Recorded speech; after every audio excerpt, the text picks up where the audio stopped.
I spent most of my childhood begging my parents for a dog. Every birthday, every Christmas, every random Tuesday when I thought my chances might be better, I asked again. The answer was always the same: no. They said dogs were too much responsibility, too expensive, too messy, and honestly, at the time, they probably weren't wrong. But as a kid, all I heard was rejection. I grew up promising myself that the moment I had my own place, the very first thing I would do was adopt a dog. Not just any dog, either. I wanted a big one. A strong one. A dog that could protect my family. So when I finally bought my own house, with a front yard, a backyard, and enough space to raise my kids comfortably, I didn't hesitate for a second. Within weeks, I was at the shelter filling out paperwork, my heart racing like I was about to meet a celebrity. That's where I saw her. A pitbull, barely 10 months old, sitting calmly while chaos erupted around her. Other dogs barked, jumped, and clawed at their cages. She just sat there, watching. Something about her felt solid. Protective. Like she was already guarding something she hadn't even been given yet. I signed the papers that same day. At first, I was euphoric. I finally had my dog. I imagined peaceful walks, my kids laughing while she trotted beside them, and the comfort of knowing someone was always watching the house. I told everyone she was going to be our protector. I told myself all the destruction horror stories people told about pit bulls were exaggerated. That optimism lasted about a month. By week 2, she had destroyed one couch. By week 3, another couch was missing half its cushions. By the end of the month, she had completely annihilated a chair that had been in my family for years. I was exhausted, frustrated, and questioning every decision I had made. I loved her, but I was overwhelmed. Between work, kids, and constantly replacing furniture, I was genuinely considering giving her up. I felt like a failure. Still, I never once doubted that she was gentle with my kids. She followed them everywhere, sat beside them while they played, slept outside their room at night. That part gave me comfort. So when one morning I stepped outside to grab the mail, I didn't think twice. It was supposed to take less than a minute. The dog was in her crate. The kids were inside. Everything was fine, except it wasn't. When I walked back toward the house, the first thing I noticed was the front door. Wide open. Not cracked. Not unlocked. Open. My stomach dropped so fast it felt like I'd missed a step going downstairs. Before I could even process it, my dog came charging out of the house at full speed. She wasn't excited. She wasn't playful. Her body was stiff, her eyes locked, and she looked like something had just fled from her territory. I didn't stop to look around. I didn't check what was missing. I didn't even call her back. My entire body was running on one thought, and one thought only: my kids. I ran inside yelling their names, my heart pounding so hard I could hear it in my ears. The house felt wrong. Too quiet. Too open. Then I saw their bedroom door. Closed. When I tried the handle, it didn't move. It was locked. From the outside. I don't think I breathed for a full 10 seconds. I didn't want to imagine who had been in my house. I didn't want to imagine what they had done or planned to do. I just unlocked the door with shaking hands and found my kids inside, scared, crying, but unharmed. I pulled them into my arms and held them so tightly they complained it hurt. I didn't care. They were alive. That's when the fear turned into anger. I stepped outside and called the police, telling them someone had broken into my house. The wait felt endless. When officers finally arrived and searched the place, they confirmed what I already knew. It was a burglary. Whoever broke in hadn't known my kids were home. When they realized it, they panicked. They locked the kids in the room and grabbed everything they could before escaping through a window. If it hadn't been for my dog, I would have lost thousands of dollars. But instead of staying crated like she was supposed to, she somehow broke out. And whatever happened after that was violent enough that the burglar didn't stick around. I didn't know the full story yet, but I was about to find out just how stupid that criminal really was. After the police finished their sweep of the house, the reality of what had almost happened started to sink in. At first, I was just running on adrenaline, checking locks, holding my kids, answering questions without really hearing them. But once the officers began pointing things out, the damage became impossible to ignore. Drawers had been pulled completely out and dumped onto the floor. The TV was gone. Laptops, LRY, cash, anything that could be grabbed quickly had vanished. The window in the back room was shattered, glass scattered everywhere like ice.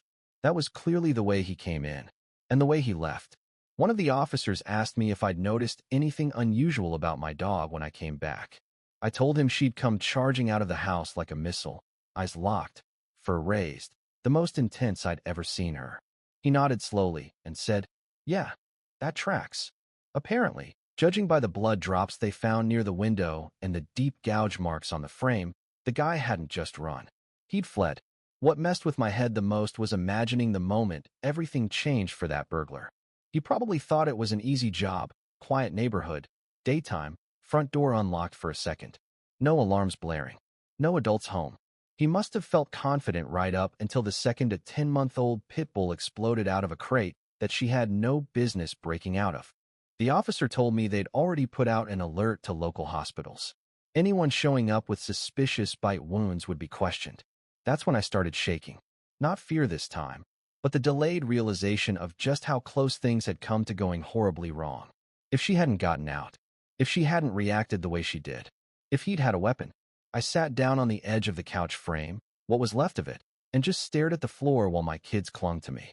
The same dog I'd been ready to give up weeks earlier was now lying across my feet, calm, alert, and completely unfazed, like she'd just done what she was born to do. The officers left after giving me a case number and instructions. They told me to keep my phone nearby and to expect a call later that day. I didn't really believe anything would come of it. In my mind, burglars vanished. They didn't get caught. They didn't make mistakes big enough to lead police straight to them. I assumed we'd never hear another word about it. I was wrong. A few hours later, my phone rang. When I answered, the officer on the other end sounded like he was trying very hard not to laugh. He asked me if my dog had all her vaccinations up to date. My stomach dropped for a second until he explained why. They had someone in custody. Not because of fingerprints. Not because of cameras. But because a man had walked into the emergency room that afternoon looking like he'd been attacked by a wild animal. Apparently, the burglar hadn't just been bitten once or twice. He was covered in bite marks, arms, legs, torso, even his hands. The ER staff immediately flagged it as suspicious. When questioned, the guy tried to claim he'd been attacked by a stray dog while jogging. That story fell apart almost instantly. The bites were defensive, targeted, and recent. When police questioned him further, he couldn't explain why shards of glass were embedded in his clothes or why he had cuts matching the broken window at my house. Why brought him in for questioning? He cracked fast. The officer told me that when they showed him a photo of my dog, his face went completely white. He apparently said something along the lines of, "That thing came out of nowhere." He admitted to breaking into the house, panicking when he heard movement, and locking the kids in the room because he didn't know what else to do. But the moment he tried to leave, the dog was already on him. What really sealed it, though, the thing that made everyone at the station shake their heads, was that after being mauled badly enough to need emergency medical attention, he still thought going to the ER was a good idea. He didn't even wait. He went straight there, covered in bites. No cover story prepared.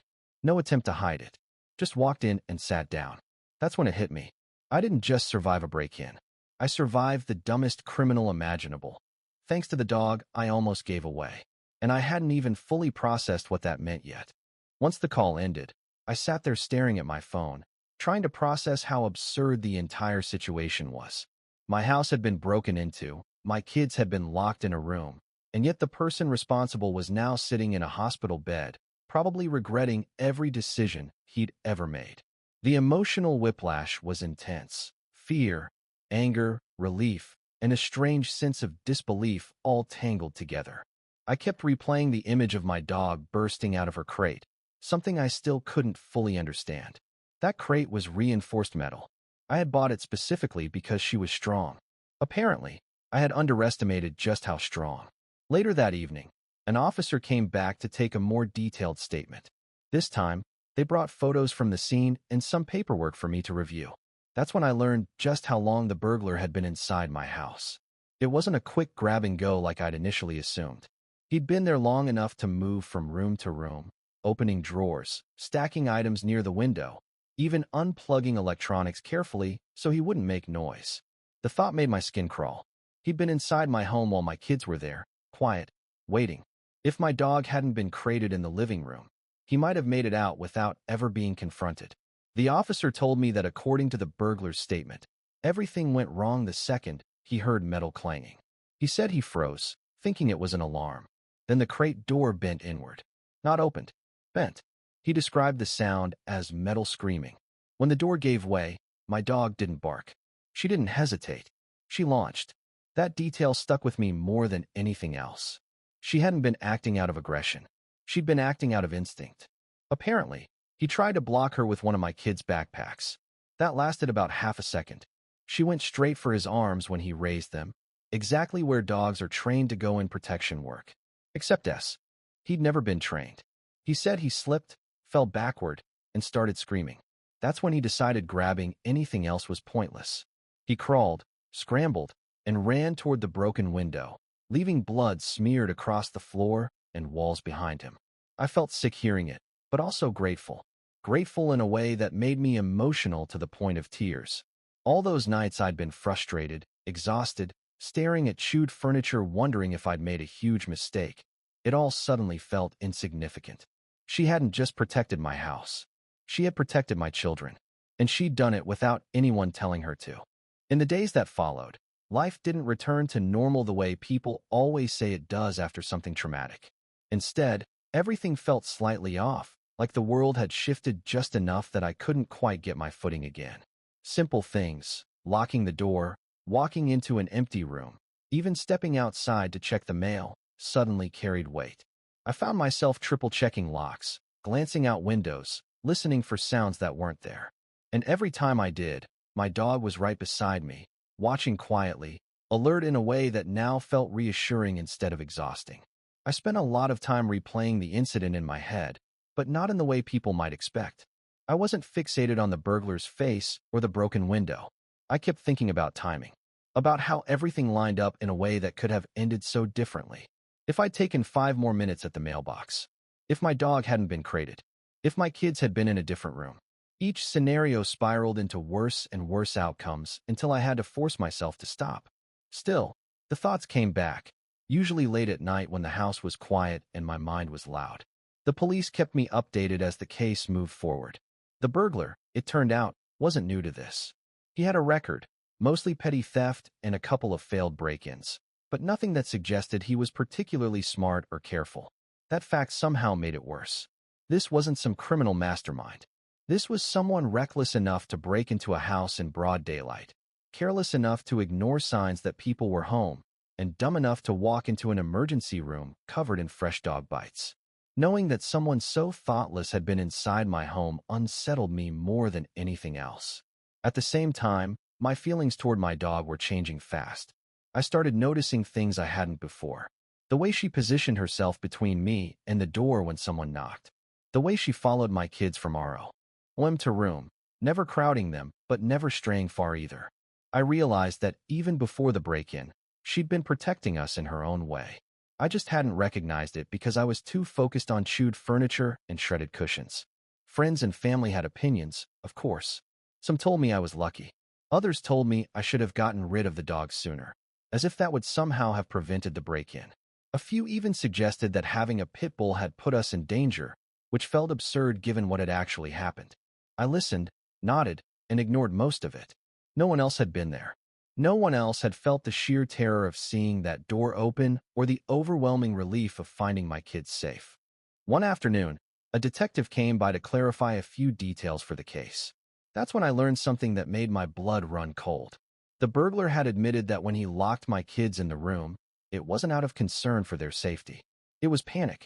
He didn't know what to do with them, didn't want them screaming, and didn't want to risk running into me.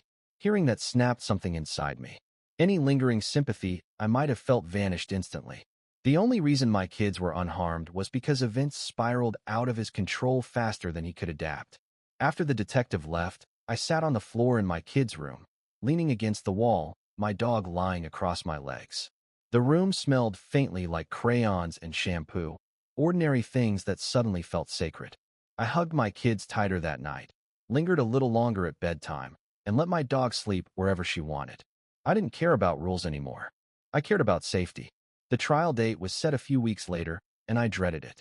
Even though I wouldn't have to see him unless necessary, the thought of revisiting everything in a courtroom made my stomach twist. But I also knew this was part of the process. part of making sure he faced consequences, part of reclaiming some sense of control. As the days passed, one thing became clear. The story wasn't just about a dumb criminal anymore. It was about how quickly life can change, how instincts can outweigh training, and how sometimes the thing you're most frustrated with turns out to be the thing that saves you. I had wanted a dog to protect my kids, but I never imagined that protection would come so suddenly or so decisively. And deep down, I couldn't shake the feeling that this wasn't the end of it. There were still things I hadn't fully faced yet. Fear, anger, and the moment I would finally have to tell the story out loud in front of strangers. That reckoning was coming. And when it did, everything would feel real all over again. By each time the court date finally arrived, I had told the story so many times that it almost felt rehearsed. Friends, family, neighbors, even coworkers had all asked me to explain what happened, and every retelling carried the same stunned reaction. People shook their heads, laughed at the sheer stupidity of the burglar, then went quiet when they reached the part about my kids being locked in their room. That contrast, humor crashing into terror, never stopped feeling jarring. And yet, walking into the courthouse that morning, none of it felt funny at all. The building was cold in that way government buildings always are, like the temperature was designed to keep everyone slightly uncomfortable. I held my paperwork tightly, my knuckles white, while my dog waited at home, oblivious to the role she had played in everything. I kept thinking how strange it was that the most important protector in this story wasn't even allowed inside the building where justice was supposed to happen. That irony wasn't lost on me. When my name was called, my heart started racing. I stood, walked forward, and took my seat, aware of every movement I made. I didn't look at the defendant at first.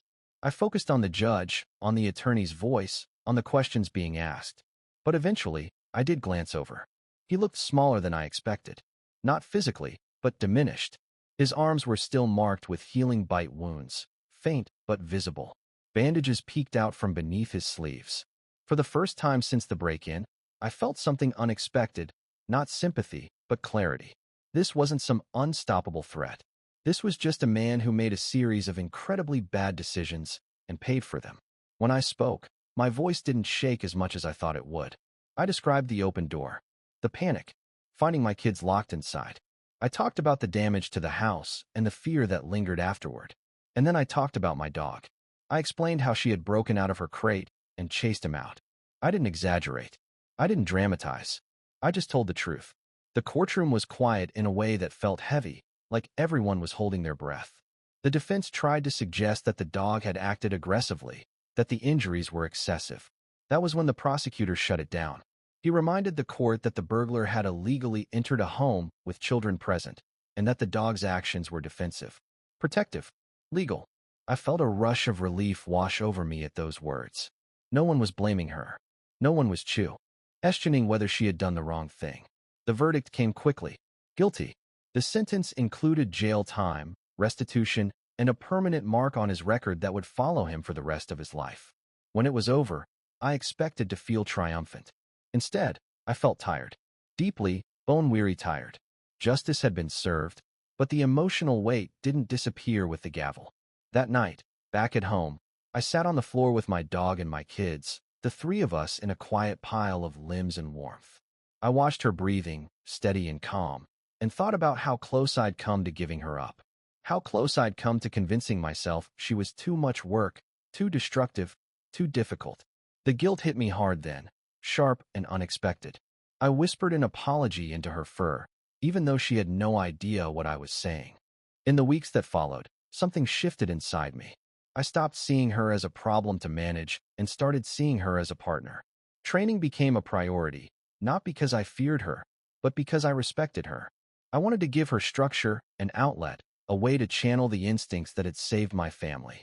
She responded instantly, eager to learn, eager to please. The same strength that had destroyed furniture now powered focus and discipline.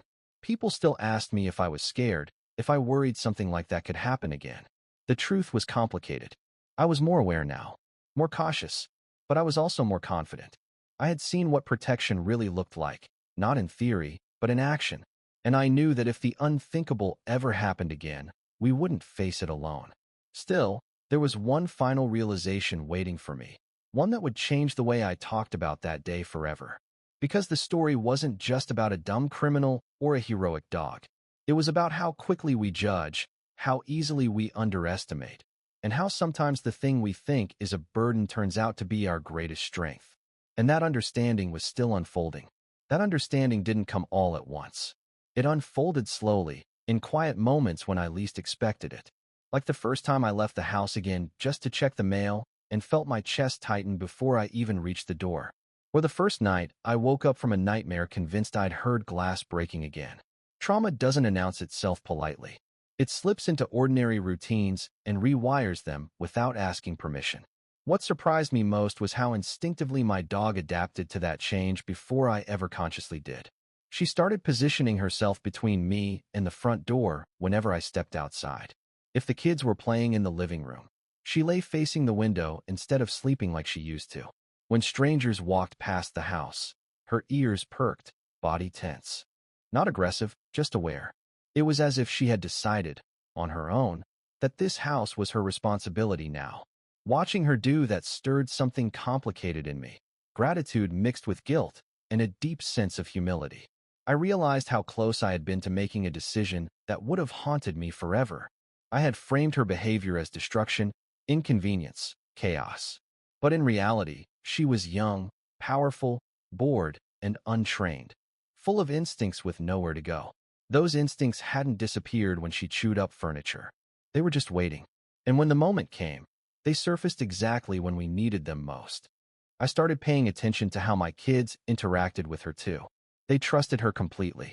After the break-in, they didn't cling to me as much as I expected. Instead, they clung to her. They hugged her neck, buried their faces in her fur, and talked to her in whispers at night, like she could understand every word.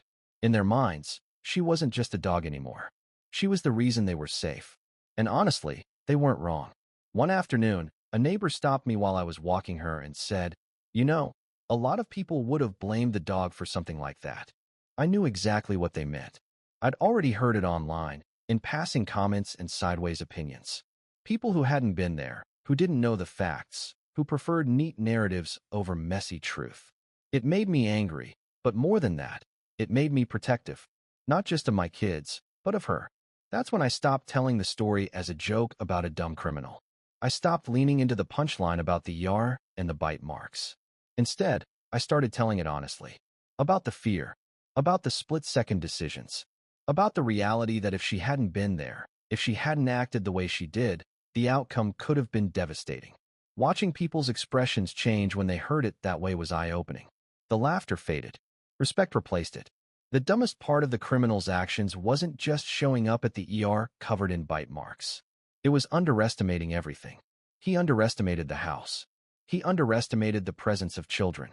He underestimated a crated dog. And I had underestimated her too, just in a different way. That realization hit hard, because it meant I had something in common with him that I didn't like admitting. By the end of that month, my house felt like home again. Not the same home as before, but a stronger one. One built with new awareness, new boundaries, new appreciation. I upgraded locks, installed cameras, changed routines. But the biggest change wasn't physical. It was trust. Trust in my instincts. Trust in my dog. Trust in the idea that protection doesn't always look neat or easy or convenient. And somewhere along the way, the question shifted. It wasn't who's the dumbest criminal I've ever seen anymore. It became, how close did I come to losing everything because I almost gave up on the one thing that saved us? That thought stayed with me, and it would lead directly into the final chapter of this story, the part where everything fully settles, and the lesson becomes impossible to ignore. By the time the dust finally settled, I realized the story had taken on a life of its own. People retold it like a piece of dark humor, the burglar dumb enough to get caught because he went to the ER covered in dog bites. And yes, there was irony in that, a kind of poetic justice that made people laugh and shake their heads. But for me, the humor always came second. What stayed with me was the quiet aftermath, the part no one ever asks about. The part where you're left to rebuild your sense of safety piece by piece. Weeks passed, then months. The house stopped feeling like a crime scene and started feeling like a home again. The broken window was replaced. The missing items were written off. Insurance checks came and went. On paper, everything was resolved. Emotionally, though, things were still catching up. I found myself pausing before unlocking the door, listening carefully before stepping inside, scanning rooms without even realizing I was doing it. It was automatic now, like a reflex I couldn't turn off. My dog became part of that reflex. She wasn't aggressive. She wasn't anxious. She was simply present, always aware, always positioned where she could see the most, always calm unless there was a reason not to be. Trainers later told me that some dogs just have that wiring, that protective instinct combined with a steady temperament. It wasn't something you could force or teach. You either had it or you didn't. Hearing that made me even more certain that bringing her home hadn't been luck. It had been timing. The kids started sleeping better before I did. They stopped asking if someone was going to break in again, stopped jumping at noises. When I asked them why, one of them shrugged and said, "Because she won't let them." It was such a simple answer, offered with absolute confidence. Kids have a way of cutting straight to the truth like that. They didn't need explanations or statistics. They trusted what they had seen. Every now and then, I'd get updates about the burglar. He took a plea deal. He served time. He tried to argue that the dog had attacked him without provocation, but that argument never went anywhere. The evidence was too clear. Broken window, locked children's room, blood trail, bite patterns consistent with defensive behavior. His own statements contradicted each other. In the end, the narrative was settled. He wasn't a victim. He was a criminal who made an unbelievably stupid choice and paid for it in the most literal way possible. What surprised me most was how much that closure mattered. Knowing there wouldn't be appeals, excuses, or loose ends allowed my nervous system to finally calm down. I stopped waking up in the middle of the night. I stopped replaying scenarios that never happened. Slowly, the edge softened. Not disappeared, but dulled enough to live with. One evening, months later, I was sitting on the floor watching my dog play with my kids, laughing as she gently tugged a rope toy back and forth. The furniture was new. The room looked normal again. And for the first time since the break-in, I felt something close to peace. Not relief, peace. The kind that comes from knowing you faced something terrifying and came out the other side stronger. That's when it fully clicked. The story wasn't about the burglar at all. He was just a catalyst. A painfully stupid one, sure, but still just the trigger for everything that followed. The real story was about trust, about instincts, about how protection doesn't always arrive in the form you expect, wrapped neatly and without inconvenience. Sometimes it shows up young, destructive, and overwhelming. Sometimes it chews your furniture and tests your patience before proving its worth in the most dramatic way possible. I had wanted a dog to keep my kids safe. I just hadn't realized how literal that wish would become. And as I watched her that night, tail wagging, eyes bright, completely unaware of how much she had changed our lives, I knew one thing with absolute certainty. No matter how dumb that criminal was, I would never underestimate her again.